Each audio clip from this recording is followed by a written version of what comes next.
Okay, I guess I better get this started. Let me start out. If you hear me, go on ahead and just say yes.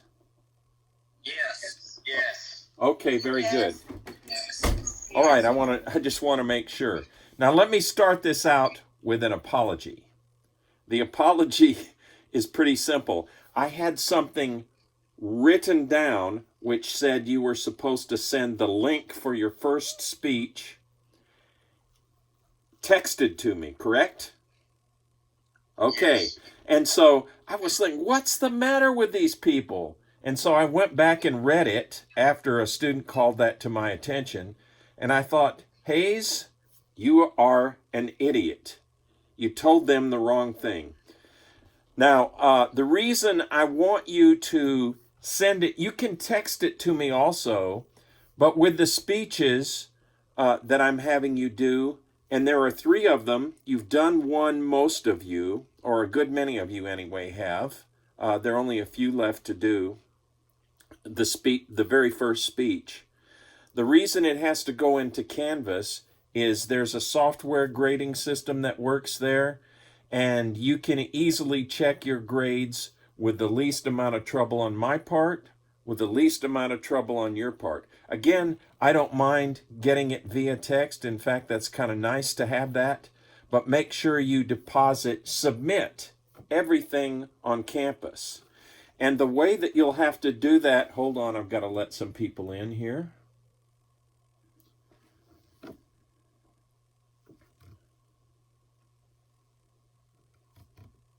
So anyway, the reason I have you to do it on campus is that works with our grading system. And again, it's the least amount of trouble and confusion for you and for me. Okay, so everybody do that in the future. If you haven't submitted speech number 1 yet, submit it on Canvas. Now, so again, I apologize for offering confusion there. I was wanting one thing, but wrote another thing. So from now on, the speeches are to be, a link is to be placed on a Word document, and then you submit it for the appropriate speech, and there will be 3 of them. Everybody's done one just about, except maybe 6 people, something like that. So the second speech is actually labeled number 3, and what that one requires, that one actually has the directions written correctly. So it asks you to submit to Canvas. And in addition to that, I want to call your attention to the fact that I decided, if you haven't looked at that yet, it is listed number 3, but that's actually speech 2. Number 3 is speech 2. So when you look there, you will get to choose from those 27 again. It just needs to be another one of the 27 topics. But I promise you, for the third speech, due the very last week, the week after this one, the third speech you will get to choose. And I will have clearly written down, hopefully, for the third speech, what I expect there. And I'll just give a brief synopsis of that. Basically, the requirements will be the same, except you get to choose the topic. And the requirements are that it be extemporaneously given, that it have at least 4 sources noted at the bottom of the appropriate slides, and that it be 5 to 7 plus minutes in length. Okay? All right? So if you'll do that with the speeches, I think I will cause the least amount of confusion to you all. And again, my apologies. I can't believe how dumb I was on that, but it's all my fault. So, and I was getting all kinds of apologies from you all, but you didn't owe an apology to me. It's the other way around, and I'm just glad that I can do that now. So that deals with the speeches. Again, there will be 3. The first one most of you have done, you chose one topic from the 27. The second one, you choose another topic from the 27 and do it like the first one. And if you have any question about how to do it, look at my sample speech. There are people who did their speeches better than my sample speech, in terms of production value. But if you'll do it at least as well as my sample speech, where what I did was I used a camera to take a shot of my computer so you could hear my voice and see the PowerPoint all at the same time. The other thing regarding the speeches is, just to make sure, if you do upload it to some place other than YouTube, like Dropbox or Google Drive or My Drive, if you upload it to YouTube, it's no problem my accessing it. But if you upload it to Dropbox or you upload it to one of those others like My Drive or Google Drive, that'll cause problems because I have to get back with you and get permission to get in to see it. So YouTube is by far the best way to do it. Okay? All right, so that handles what the 3 speeches are about and deals with my apology. Not too many of you, 6 or 7 of you, well, no, I guess it's more than that. About 12 of you altogether have submitted the answers to the take-home test. That take-home test is not difficult to do. You just need to watch your way through all 3 of the videos that are in the 2 links in 2A. That's where the instructions are for it. So if you look in 2A and you watch the 3 videos from the 2 links, and then you listen to the review, you can answer most of the questions that are posed to you. And all the questions are in a Dropbox. Just a minute, I got to let somebody in. Okay, I think I did it. Okay, so all of those questions are posed in Dropbox, and everybody can download that to look at. Okay? It's only 50 items. All right, the gentleman who just joined in, if it's a little noisy in your area, you might mute your mic unless you need to talk. Okay? Are you in a car or something? Yes, sir. sir. Okay, I thought it looked like that. All right. I'm just sitting here. Okay, that's fine. That's fine. Okay, I'm glad you're not driving because that could present a little bit of a problem. But anyway, let me ask this. Are there any questions regarding the three speeches? Any questions? Go ahead and ask them right now if you have any.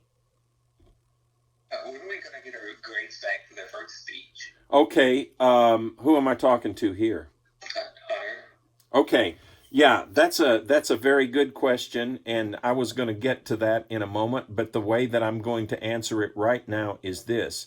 Tomorrow I'm going to grade everything that's submitted, whether it's a test or a speech. I haven't graded many of the speeches, 2 or 3 of them, but I'm going to grade every blasted one of them tomorrow. I'm going to do a grading day all day. So oh yeah, and so do you have any other questions regarding the speech? That was it. Okay, anybody else? That's a good question. What I try to do is get a whole bunch of stuff in, so I have to spend most of the day doing it. And so tomorrow's going to be my day. I will catch up on all of that. Of course, it doesn't take very long to grade the tests, but it takes, with every speech, that's basically 7 minutes to listen to for everybody. Some are a little bit longer than that. So that takes me a bit longer. But you all went to the trouble of putting them together, and I guarantee you I'm going to go to the trouble of grading them. The very few that I have graded were excellent. Excellent. I was very pleased to see that. So are there any other questions from anybody on the speeches? Okay, we're good on that then. Are there any questions about the test? It's pretty straightforward and usually causes almost no confusion at all. Any questions about that, the take-home test? Okay, none. By the way, I'm recording this today for anybody who might have missed it. And I have no idea why 3 or 4 of the students somehow did not get the connection link for this Zoom meeting. Try if you can, because we'll have another Zoom meeting in a week, same time, same place. You're in your computer room or car or whatever it is, and I'll be here in my little office area. So we'll meet again at 8 o'clock your time next time. Let's see. I wanted to talk about the second test. Now, it's going to be very unusual because, and I'm just going to kind of explain it a little bit. What you're going to have is a template, and by template, I mean it is an organizational template for organizing a speech. I call it the first, next, finally speech. Now, you're going to get this in writing, and it won't be difficult to understand. What you do on this template, and I'm going to kind of explain it, and I think it'll be clearer, of course, when you actually receive it and can read the typed copy. But the speech is started, and by the way, this is going to be a test, not a speech, because you are not going to be speaking. You are going to listen to a speech, and you are going to take what you listen to, and I already have the transcript of it. So you will listen to it. It's maybe 8 minutes, maybe that long. And then I have a complete transcript of it. You will have both of those. So what you'll do is you will take the transcript and you will select, copy, paste various pieces of that transcript to put it into this organizational template. Now, I'm verbally just going to explain to you what that organizational template is about. It is so simply organized, it's unbelievable. And I'm going to do this in the way that I pray will cause the least amount of confusion. It's so much easier to do in a classroom. But I think that I can do this with the least amount of confusion. Now, here's the way that it starts. It starts with a story or illustration, a quotation, or a startling statement. I'll give you an example of a startling statement. Hi, I'm Mark, and I'm an alcoholic. Okay, now that's kind of startling, and I'm not, but that would allow me to begin a speech on the 12 steps that Alcoholics Anonymous folks take, when they go to those meetings and all that sort of thing. It's a 12-step program. So instead of saying my speech is on or my topic is, you begin in a very creative sort of way, okay? Now, it won't be you beginning. You're going to take this transcript and try to fit it into this template. Got it? Okay? So that will be the start of the introduction. The start of the introduction, okay? And there are 4 ways of starting, and I think I listed only 3 of them and gave an example of just one. And I'll do this in a super good, clearer job, but this is just kind of an introduction for you. So you have the introduction of the speech, which is meant just to get people's attention and to tell what you're going to talk about. And you learned this in English composition class, I believe. Correct me if I'm wrong. Did you not learn what a thesis statement is in English composition? Did you all learn that? Okay, my assumption is that you have. So what you'll do is you'll look through this transcript for what you think will work as a thesis statement, or if there's no real thesis statement in there, you will write one having looked at the transcript. Okay, does that make sense? So you start out in one of 4 ways to get people's attention. You then tell people what you're going to talk about, which is the thesis statement. That's the introduction.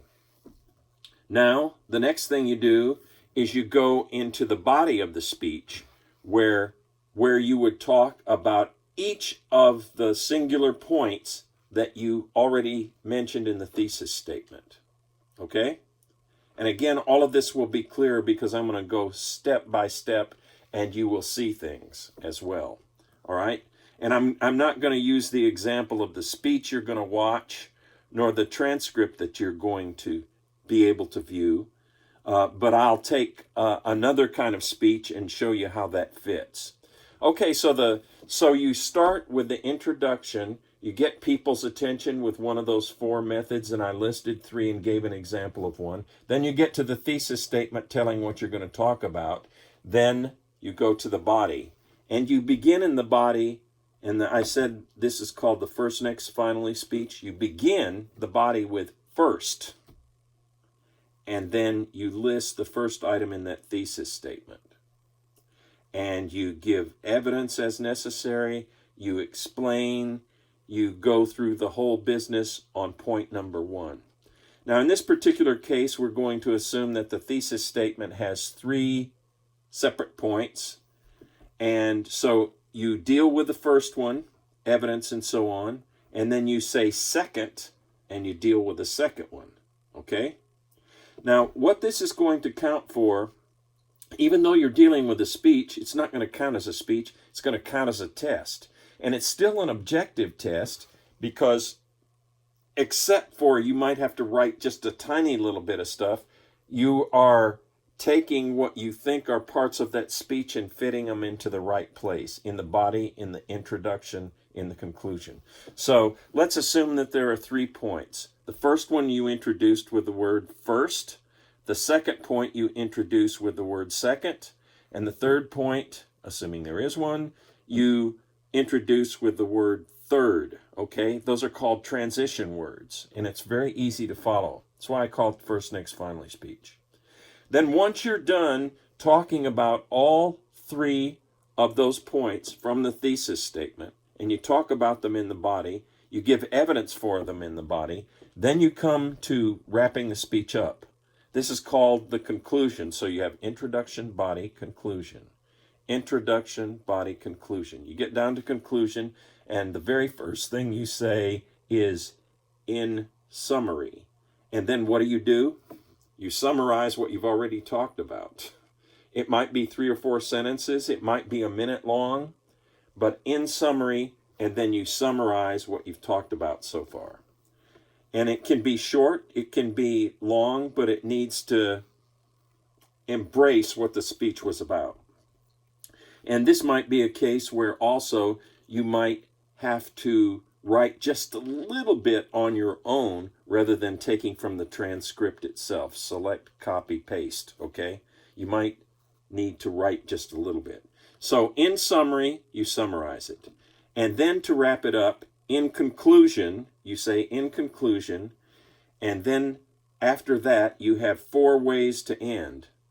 You can choose any one: quotation, startling statement, story, or illustration, or the 4th one that I'm going to point out to you. So are you all kind of following that? And that's going to be a test. Got it? Because the speeches are things that you give. This second test and last test is going to be objective, but you might have to write just a little bit. So do I have any questions on that? I want questions if you have them now.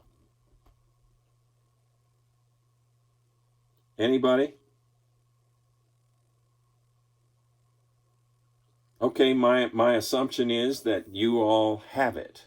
Now, are there... Oh, yeah, let me emphasize this too, if I may. What I'd like to emphasize... Let me make sure this is right. Yeah, okay. What I'd like to emphasize is...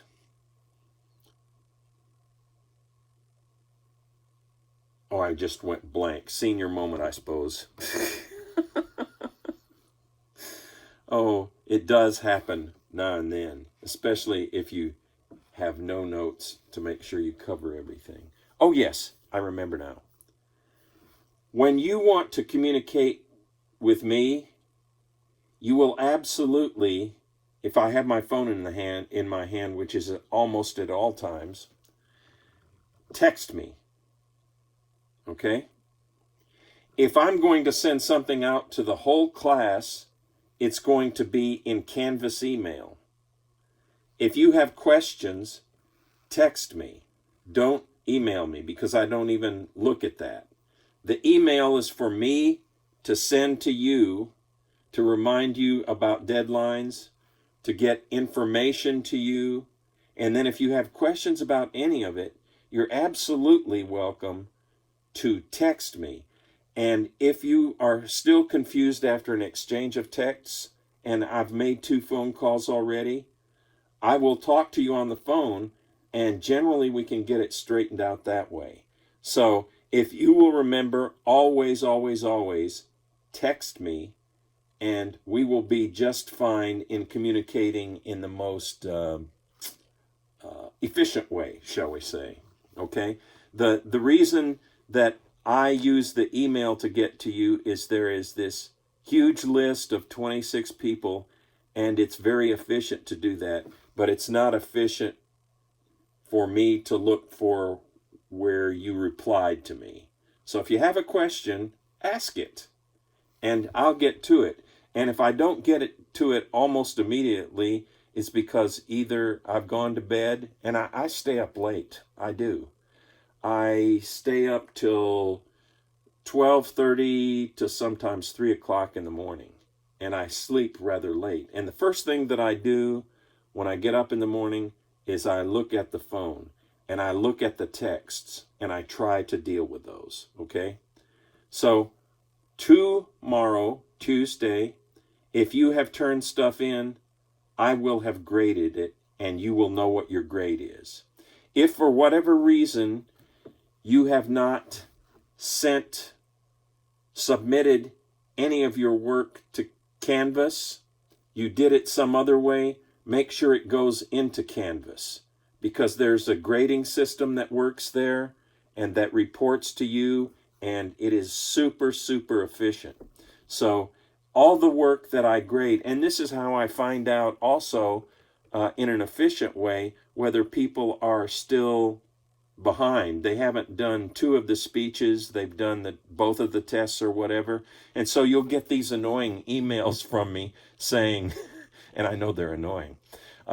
You'll get these annoying emails from me reminding you that that hasn't been turned in yet, or when are you going to turn it in. That sort of thing I do from time to time, because I want the least number. Once we get to May the 29th, I want absolutely the least number, I want the greatest number to have finished, okay? So that we don't go past the grading period with an incomplete, you turn something in later. So it's best to pace yourself. I know how to pace it for me. It takes me a while to get the things together because I'm not doing just like I did during the spring. I'm making things better, except for that mess up that I did. I'm making things better than what I was able to do in the spring. So whatever you need to do, it's my job to help you to do it, and I plan to do that.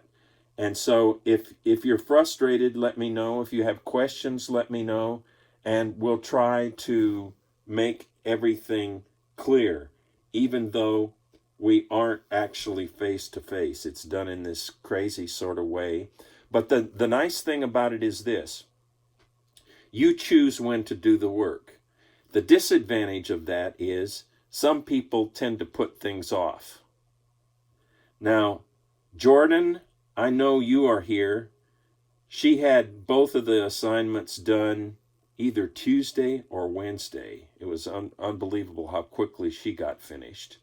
And I graded them right away. I thought, well, if she's going to turn this in first, I'll just grade them right now. So I did. And a few other people who were early, I graded yours too.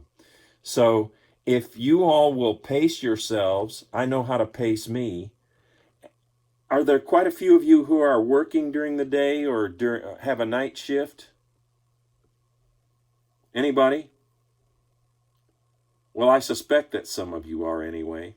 So if there are no further questions, I'm ready to sign off, but I'm willing to listen to any other questions you might have. And remember, for this second test, it is about a speech, but it's a test grade.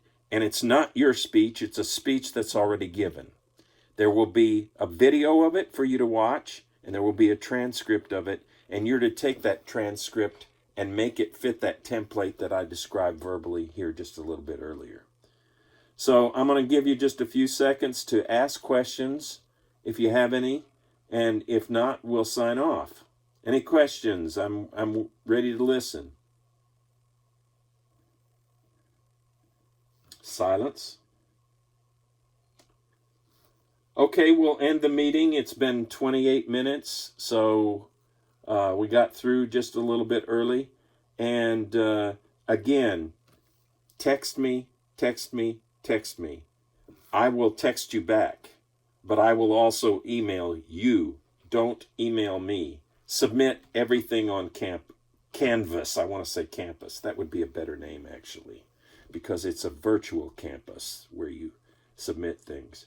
Okay, now I hope that this class works out to be an efficient way for you all to get things done in the summer and not to take up as much time as, let's see, these Maymester classes last something like 3.5 hours for 5 days a week for 3 weeks. Well, you aren't having to spend that much time, nor am I. Plus, I don't have to drive all the way to Selmer or wherever I teach it from. So there are conveniences involved in this, just some frustrations and clarifications that need to be made. And I'll be glad to do my part to make things clear when I've screwed things up or when I thought I was clear, but I really wasn't. So if there are no questions, I'm going to end this. I'm going to count to 5 and then I'm going to end it. 1, 2, 3, 4, 5. Okay, bye-bye. See you next week.